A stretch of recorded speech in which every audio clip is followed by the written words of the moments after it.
Hoy vamos a dejar de vernos el ombligo un buen rato, porque lo que estamos viendo en el mundo no es nada menor. Estamos a nada de cumplir un año de la invasión de Rusia a Ucrania. Esto ha cambiado todo en el último año. Una reestructura geopolítica, una tensión permanente, una incógnita llamada China. ¿Qué va a pasar con ellos? ¿Qué no va a pasar con ellos?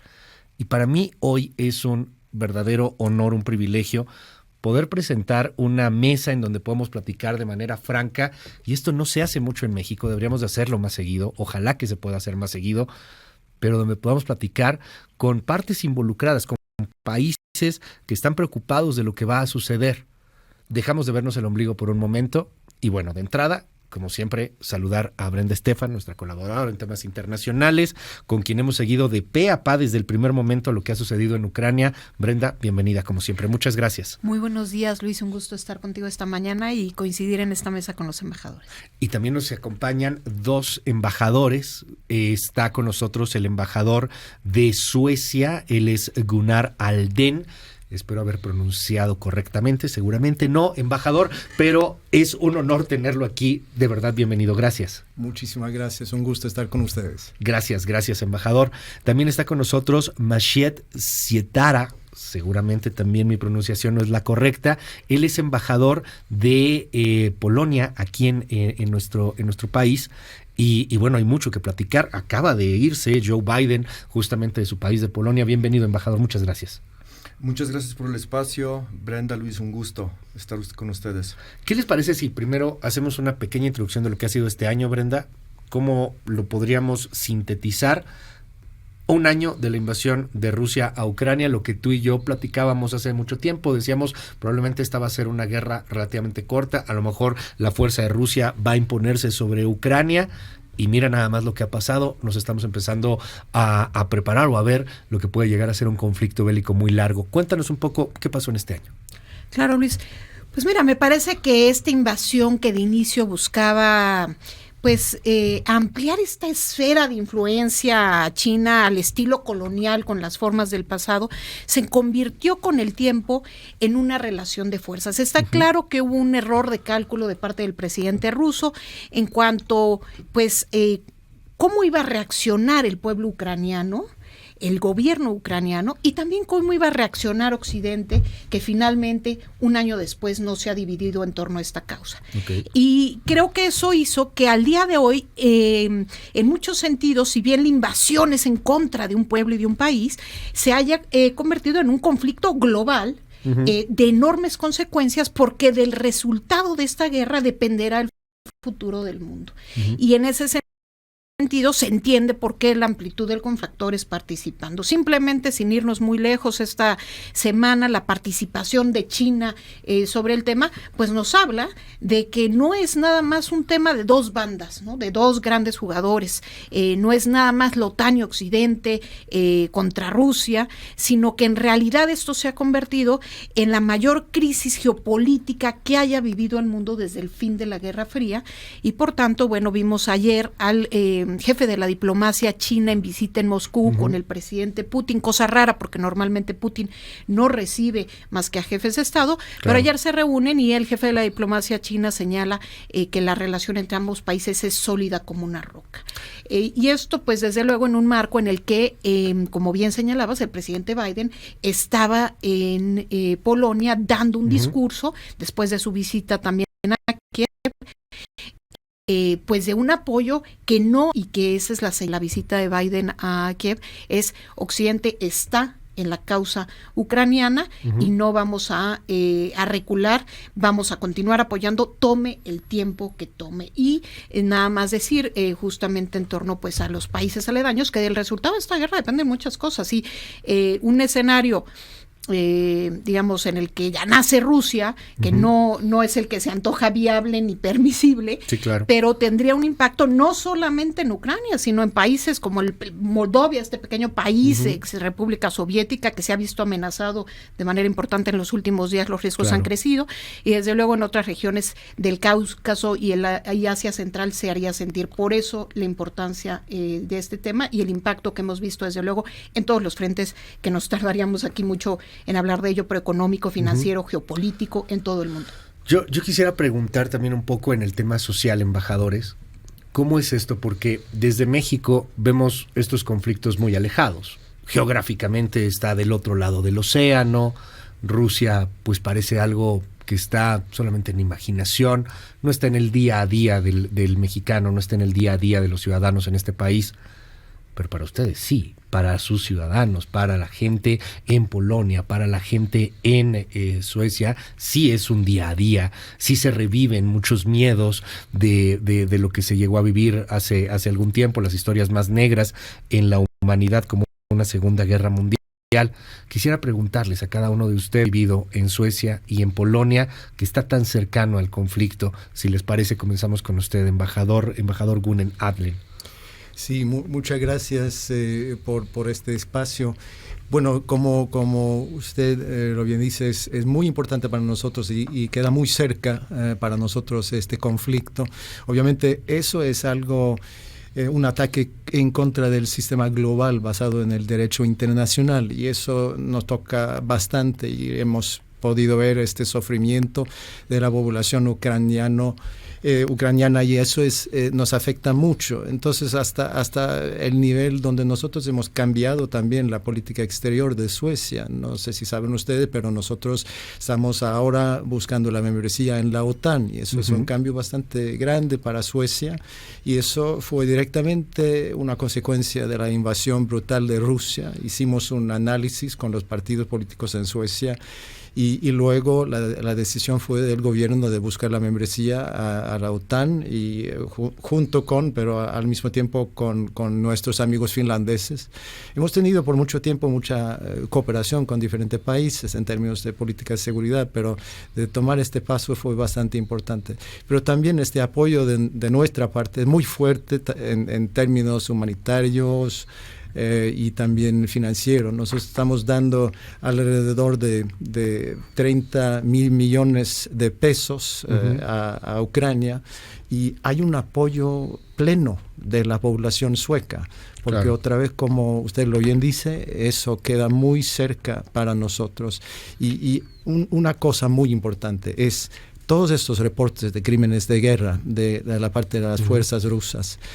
Por allá nosotros estamos diciendo también que nosotros tenemos que tener rendición de cuentas. Eso no es posible que en 2023 tenemos esa situación.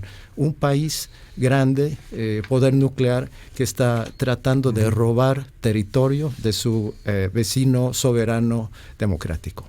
Dígame algo, embajador, este asunto de la OTAN, y por favor, quien quiera intervenir en cualquier momento, esto es totalmente abierto, ¿no? Pero este asunto de la OTAN para algunas personas pudo llegar a ser leído como, ahora sí Suecia está tomando un partido. Hay un tema en donde, bueno, es que somos Suecia, no tomamos ningún partido, estamos ajenos al tema, tratamos de no involucrarnos, pero esta decisión que fue bien polémica, inclusive dentro de Suecia, lo entiendo. ¿Cómo se llega al mismo? Porque para algunos podría ser, están tomando partido, para otros es una legítima defensa. Sí, bueno, la legítima defensa de la parte de Ucrania es un hecho, pero para nosotros, en este análisis que hicimos, nosotros hemos visto que esta política agresiva, imperialista de la parte del gobierno ruso es de largo plazo. Y en este contexto, nosotros necesitamos esas garantías colectivas de seguridad que se encuentran en el Tratado Atlántico de la OTAN. Okay. Y por eso es donde estamos ahora. Y francamente hay un apoyo bastante grande también en términos políticos en Suecia. Claro. ¿Cómo se vive en Polonia, embajador? Naturalmente, Luis Cárdenas, se siente la amenaza directa de Rusia, y él ocultó. El objetivo es reconstruir el imperio. Él lo dijo muchas veces, inclusive desde el año 2005. Nadie lo tomó en serio en ese entonces, excepto los países bálticos y nosotros, que estábamos diciendo el verdadero objetivo de la Rusia de hoy, del presidente Putin, es reconstruir el imperio tal como se gestó por Pedro el Grande, y cuya continuidad era de alguna forma la URSS. El presidente Putin dijo una vez que la mayor tragedia del siglo XX fue la caída de la Unión Soviética. la pérdida territorial de toda la zona de influencia que venía desde Polonia hasta Rumania. Entonces, es muy preocupante y por lo mismo nosotros entendemos la lucha, la defensa de Ucrania como como la defensa de nuestro propio territorio, de nuestra propia razón de ser, ¿no? Como Estado soberano. Por eso apoyamos a Ucrania de múltiples formas: apoyo diplomático, apoyo con armamento, apoyo económico y obviamente apoyo a las refugiadas. Yo siempre digo las refugiadas porque el 90% de las personas, de los refugiados de guerra que llegaron a Polonia son mujeres y niños. Alrededor de 1.500.000 según los datos de las Naciones Unidas. Y la sociedad lo vivió más que nada como el apoyo a las y los ucranianos, abriéndoles sus casas. Las refugiadas recibieron los mismos derechos que tienen los polacos en acceso a la salud, a la educación. Entonces es un fenómeno social que, a pesar de todo, a pesar de esa enorme tragedia que significa la guerra, para nosotros fue en cierta forma positivo porque nos permitió estar más unidos con Ucrania, como país hermano, como un socio político a largo plazo. Este asunto migrante es fundamental, ¿no? Este asunto de los refugiados es fundamental.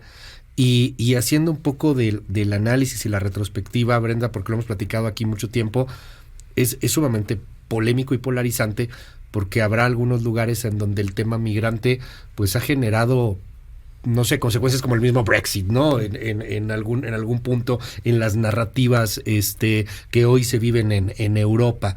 Es creo que un tema a tomar en consideración, la crisis de los refugiados y lo que nos cuenta, embajador, cómo se está viviendo, pues quizá de una manera distinta en Polonia. ¿Tú cómo lo ves, Brenda? Este tema de la diáspora ucraniana, ya hay en México, hemos visto en México muchas personas también de Ucrania, ¿no? O sea, cómo hay una diáspora que salió y que huyó y que tiene que salvar su vida de la guerra. Cuéntanos un poco. Así es, Luis. El día de ayer, la ACNUR de Naciones Unidas, el alto comisionado para refugiados, publica el número de cerca de 8 millones de refugiados. En todo el mundo. 8 millones de ucranianos han abandonado su país a lo largo de esta guerra.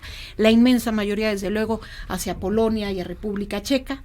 Y a esto hay que sumarle un número estimado de 7 millones de desplazados internos. Okay. Es decir, es difícil tener un control de estos porque no cruzan una frontera que permita tener un registro claro, pero estamos hablando de 15 millones de personas que se han movilizado de sus lugares. Es la tercera parte de la población de Ucrania al inicio de la guerra, pues es un número muy importante, y llega en un momento en el cual el debate sobre migración en Europa era ya de por sí álgido, y esto ha hecho que desde luego haya oportunismo político respecto al tema, el tema migratorio, y lo sabemos bien en México con Estados Unidos, se convierte muchas veces en bandera política, y no fue la excepción en esta crisis. Vimos incluso algún legislador en Alemania, paradójicamente no de la extrema derecha, sino del centro derecha, de CDU, diciendo que algunos ucranianos estaban haciendo turismo, aprovechando las canonjías que ofrecía el gobierno en este momento, ¿no? Creo después tuvo que desdecirse, etcétera, pero sí, desde luego, se presta para esta retórica, sobre todo sí de grupos de extrema derecha que buscan poner el tema de la migración como una bandera nacionalista.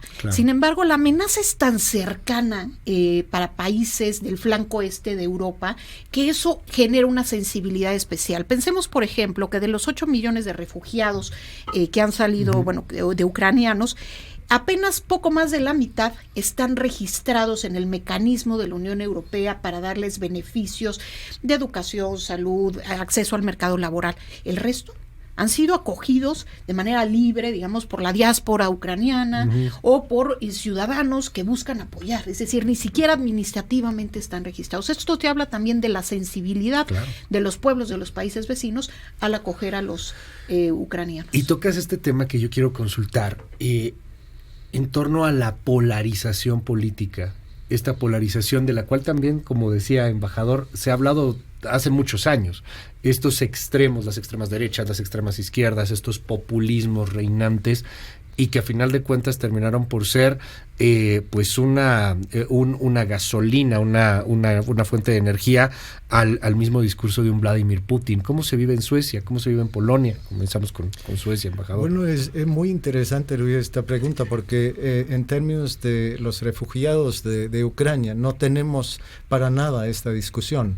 Uh-huh. Y nosotros, cabe mencionar también que nosotros durante la crisis de 15-16, nosotros hemos recibido muchísimos refugiados de Siria sobre todo. Entonces nosotros hemos hecho muchísimo sobre ese tema. Pero hay que decir que ahora con los ucranianos nosotros no tenemos una discusión en realidad. Es uh-huh. algo que queda muy cerca para nosotros, y en nuestro caso no se puede comparar con Polonia. Nosotros tenemos uh-huh. alrededor de 50,000 refugiados en este momento en Suecia, y ustedes tienen cerca de 1 millón. Entonces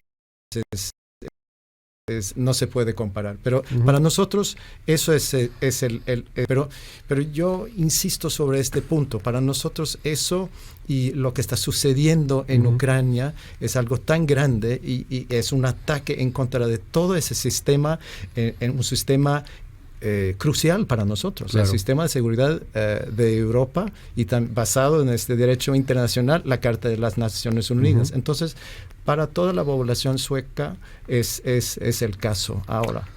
Por ejemplo, ¿cómo lo ven ustedes allí en Suecia, estos discursos, estas narrativas polarizantes, estas narrativas de odio de pronto que empiezan a resurgir en algunas partes de Europa? Hay quien los minimiza y dice, bueno, es que son minoritarias, y hay a quien ya le empieza a preocupar más, dados resultados electorales que se han dado en varias partes de Europa y del mundo. No solamente es una cosa de Europa, ¿no? Nos estamos polarizando todos. ¿Cómo sienten estas narrativas, estas polarizaciones políticas, estos discursos que antes pues parecía que eran ya vetados, que los habíamos superado como humanidad, pero que regresamos, por desgracia, a estos escenarios de no poder comunicarnos con el otro? No, pero obviamente es un tema bastante importante en muchos países en Europa ahora, uh-huh. pero para el gobierno sueco hay que combatir este tipo de sentimiento y claro. Entonces tener una conversación y evitar este extremismo. Eso es completamente obvio para nosotros. ¿Y cómo se está viviendo en Polonia? Un poco más cerca. Luis, en Polonia hay un consenso de toda la clase política acerca del apoyo a Ucrania uh-huh. y a los refugiados, desde la derecha, que es la opción que gobierna hoy día en Polonia, hasta la izquierda, pues muy progresista, muy al uh-huh. estilo de la Europa occidental. Nadie tiene la menor duda de que hay que darle todo el apoyo a Ucrania. En cuanto a las narrativas de odio, sí existen y en gran parte están alimentadas por la maquinaria de la desinformación rusa. Okay. Eso es increíble, pero es un aparato muy bien pensado que tiene sus raíces todavía en la antigua KGB uh-huh. o inclusive en la policía secreta del Imperio Ruso, la famosa Ojrana, ¿no? O sea, son las mismas técnicas de provocación, de sembrar odios, de sembrar discordias que uh-huh. siempre se han manejado.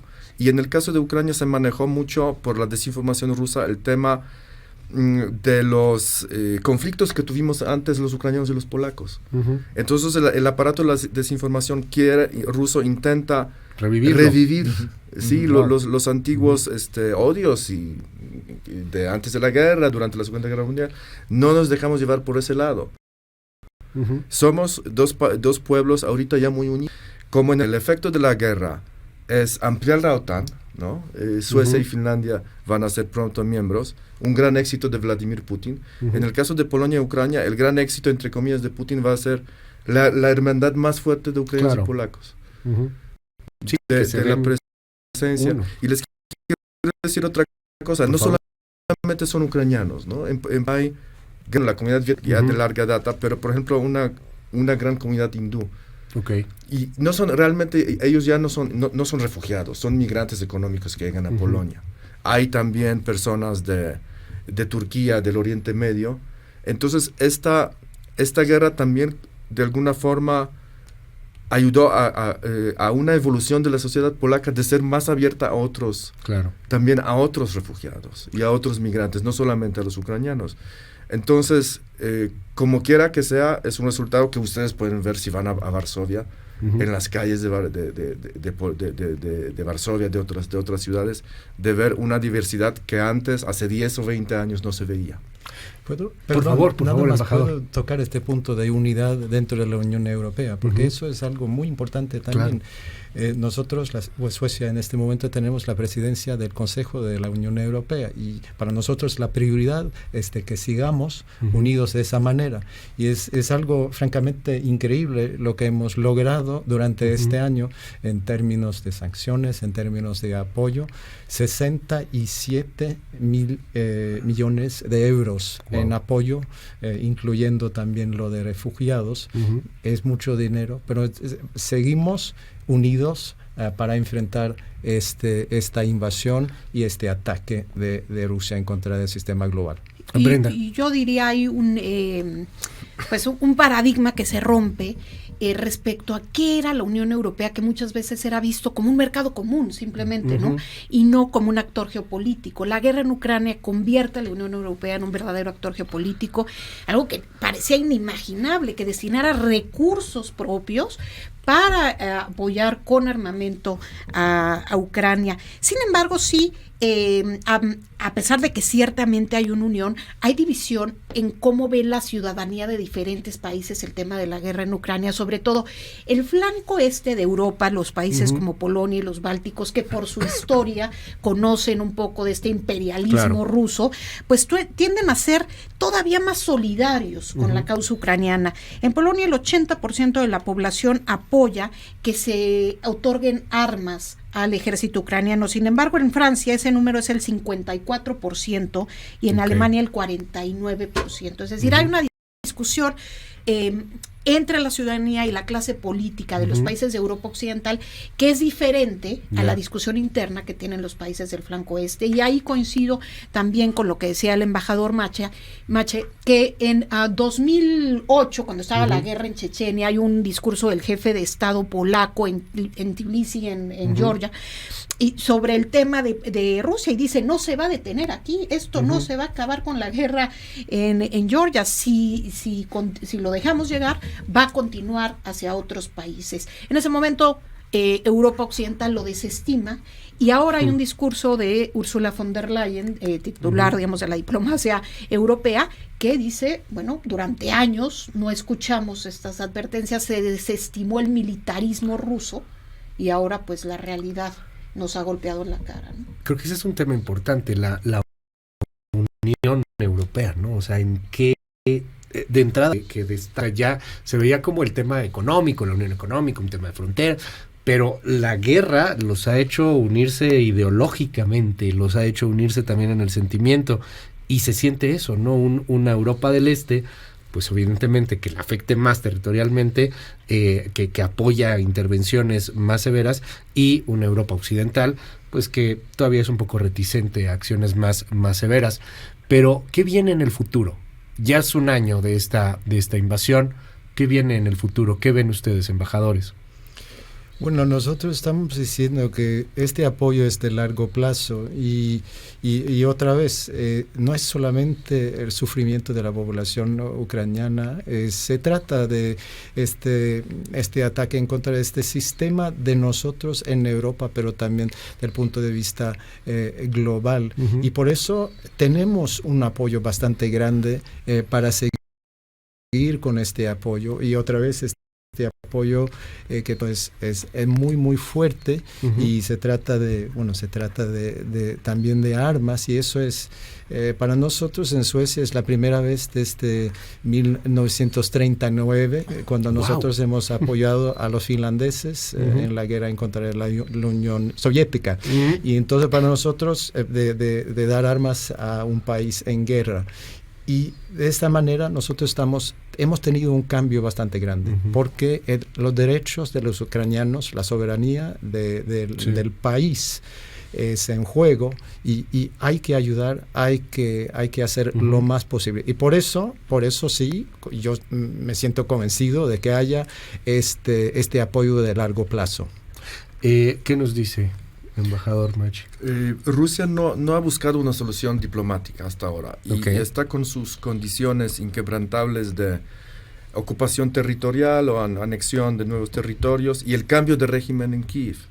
Eso es muy importante. Nunca hubo una cesión por parte de Rusia de estas condiciones que planteó Putin hace un año. Uh-huh. Entonces, en estas condiciones, obviamente, Ucrania no puede negociar por muchísimas razones. El 90% de los ucranianos no lo apoyaría. Entonces, lo que nosotros creemos es que cualquier negociación no puede darse por encima de los intereses ucranianos. Tienen ellos que definir sus red lines, sus condiciones de negociación, y sobre todo no hay que buscar el cese al fuego a toda costa que congelaría esto, porque es Rusia rearmarse, un respiro para las tropas, un respiro para la economía, ¿no? Y obviamente firmemente seguir apoyando, como ha dicho el embajador de Suecia, a Ucrania, porque de eso depende el destino también de muchos de nuestros países y el destino de la arquitectura global claro. de derecho internacional, de respetar el derecho internacional. Ven una guerra larga y una guerra en intensidad, desgracias humanas, y me atrevo a decirlo, ven una amenaza inclusive ya de carácter nuclear, por ejemplo, de lo cual se ha hablado muchísimo, más se habla en Occidente que el miedo que se siente en Europa del Este, por supuesto. ¿Ven una escalada? Desafortunadamente no se puede ver que termine la guerra de corto plazo. Eso no se puede ver. Vamos a ver lo que pasa en los meses que vienen. Se habla mucho de diferentes, una escala de la parte de las fuerzas rusas, pero también de las fuerzas ucranianas más tarde. Pero obviamente este punto de nuclear es muy importante. Ojalá que se pueda evitar. No sirve para nada estas amenazas de la parte del gobierno ruso, de los comentarios de la parte del gobierno ruso al respecto. Hay que bajar el nivel de diálogo sobre ese tema. Embajador. Evidentemente el nuevo armamento que va a recibir Ucrania, incluidos los famosos tanques Leopard, los tanques alemanes, que muchos países, Polonia, Alemania, España, van a aportar tanques. Eso va a ayudar a Ucrania a defenderse con más eficiencia en contra de la ofensiva rusa. Pero hay que tomar en cuenta un detalle. Como dijo Stoltenberg, el secretario general de la OTAN, cada decisión contiene riesgos. Sí. O sea, apoyar a Ucrania contiene riesgos. Uno de los riesgos es efectivamente el uso de armas tácticas por Rusia. Creo en eso, creo que ojalá la élite, sobre todo también militar de Rusia, tenga un sentido de sobrevivencia y no llegue a tanto. Y que efectivamente, el presidente Putin ya habló muchas veces del uso de armas tácticas. No creo que eso pase. Y que finalmente, coincido con el embajador, va para largo el conflicto, puede ser otro año más, pero que finalmente tenga una solución que respete sobre todo la soberanía de Ucrania. Ya casi para cerrar esta mesa, Brenda, ¿tú qué ves? Yo creo que en las próximas semanas veremos combates importantes, quizás de los más agresivos que hayamos visto a lo largo de la guerra. Por un lado tenemos al ejército ruso beneficiándose de la movilización parcial que anunció Putin en septiembre, no de los 300,000 efectivos, pero sí se estima que hay ya 120,000 movilizados. Por otro, abierto de los grupos de paramilitares, de mercenarios como el grupo Wagner, que han estado pues luchando, obteniendo magras ganancias territoriales a cambio de enormes pérdidas en sus filas militares. Sin embargo, continúan dando este ataque. Lo estamos viendo ahora en la ciudad de Bakhmut. Consiguieron hacerse el control de Soledar, una ciudad desprovista de un interés estratégico y de apenas 10,000 habitantes, y para conseguirlo perdieron decenas de miles de vidas. del ejército ruso. Pero pareciera que la estrategia de Putin es decir, estoy dispuesto a perder más, pero seguir avanzando, aunque sea poco a poco. Y mientras tanto, desde luego, Ucrania está tratando de defender en lo que espera la llegada de este armamento que viene de Occidente. Yo creo que esperan semanas complicadas, no veo el fin de conflicto pronto, y sí veo sí una unidad en Occidente, una continuidad en el apoyo, pero también a veces división entre lo que significaría una victoria para Ucrania. Quienes dicen, como Zelensky, necesitamos recuperar todo el territorio, incluido Crimea, y quienes dicen lo que necesitamos es llevar a Rusia a la mesa de negociación. Hay una especie de impas, ¿no? En este momento, o sea, muy tensa, y la posibilidad de una negociación se ve complicada. Complicadísimo. Para cerrar, me quedo con una frase que decías, Brenda, hace un rato. Así habrías. Lo que pase en esta guerra, de lo que pase en esta guerra depende en gran parte el futuro del mundo. De ese tamaño es lo que estamos viviendo, de ese tamaño es lo que estamos viendo. Y quisiera, si nos permiten, cerrar con alguna reflexión y también con un mensaje muy particular para quien nos está escuchando en este momento en Zacatecas, en Quintana Roo, en Yucatán, en Monterrey, y dice, bueno, ¿y yo qué? Como mexicano, ¿yo qué? O sea, ¿qué hacemos? ¿Cómo apoyamos? Cerramos, embajador, díganos. Es el embajador de Suecia, Gunnar Alden. Sí, muchas gracias por otra vez por este espacio. Bueno, es eso de las consecuencias globales, lo podemos ver de todos lados. También esta situación, crisis alimentaria, donde la Unión Europea está tratando, hay vías de solidaridad para tener la exportación de grano de Ucrania. Y entonces eso toca obviamente a todas las personas del mundo, pero también los principios del sistema global. Eso, insisto, es algo que nos afecta a todos y hay que tomar eso en cuenta. Hay que condenar al gobierno de Rusia, hay que apoyar plenamente al gobierno de Ucrania. Sin este apoyo no hubiéramos tenido un gobierno democrático en Ucrania hoy. Embajador, muchas gracias. Gracias por estar con nosotros y está abierta la mesa. De verdad, un honor poderlo tener y poder discutirlo de esta manera tan franca. Es el embajador de Suecia en Gunnar Alden. Muchas gracias, embajador. Muchas gracias a ustedes, un gusto. Y para cerrar, embajador Majchen Sietara, seguramente lo estoy diciendo mal, perdóneme, embajador, mi polaco no es precisamente el mejor, pero para cerrar, embajador. Es muy bueno su polaco. Oh, no, vaya que usted le da la diplomacia, no, por supuesto. México condenó en muchas ocasiones, el propio presidente López Obrador condenó la agresión rusa, lo cual agradecemos mucho. Un mexicano promedio pues tiene que darse cuenta que la inflación, el costo de alimentos, el costo de fertilizantes y la escasez de fertilizantes son los factores que sí afectan a México de forma directa. Pero les diré una cosa, yo hablo mucho con los mexicanos promedio, sobre todo fuera de la Ciudad de México, y no me encontré a ninguna persona que justificara la agresión rusa. Sinaloa, Nuevo León. Realmente hay mucha conciencia de quién es el responsable de esa agresión.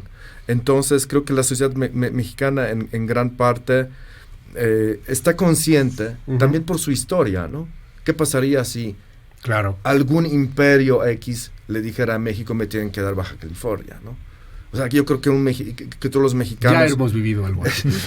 ya lo han vivido y pueden ponerse en las botas de otro pueblo lejano, obviamente, geográficamente, pero que está viviendo una situación trágica de ese tipo. Embajador, muchas gracias. Gracias por estar aquí con nosotros. Es el embajador Majchen Sietara de Polonia, aquí en México. Y Brenda, como siempre, muchísimas gracias. Gracias, Luis. Yo nada más para cerrar, decir que pues la guerra es sinónimo de sufrimiento, de muerte. El comisionado de Naciones Unidas para los Refugiados decía ayer que hay grandes necesidades humanitarias en el frente de batalla, en los kilómetros que está ahorita, si bien medio congelado ese frente de batalla, esa línea de batalla, pues hay gente a kilómetros que no tiene desde desde luego electricidad, agua, etcétera. La gente que salió de sus casas y regresó y están en condiciones tremendas, o quienes abandonaron sus hogares y no tienen papeles o no tienen medios para pues hacer una vida digna. Entonces hay enormes condiciones humanitarias, y para los mexicanos desde luego lo que ya se decía, y no podemos dejar que sea la ley del más fuerte la que domine la política internacional, porque sería un enorme retroceso para la política global.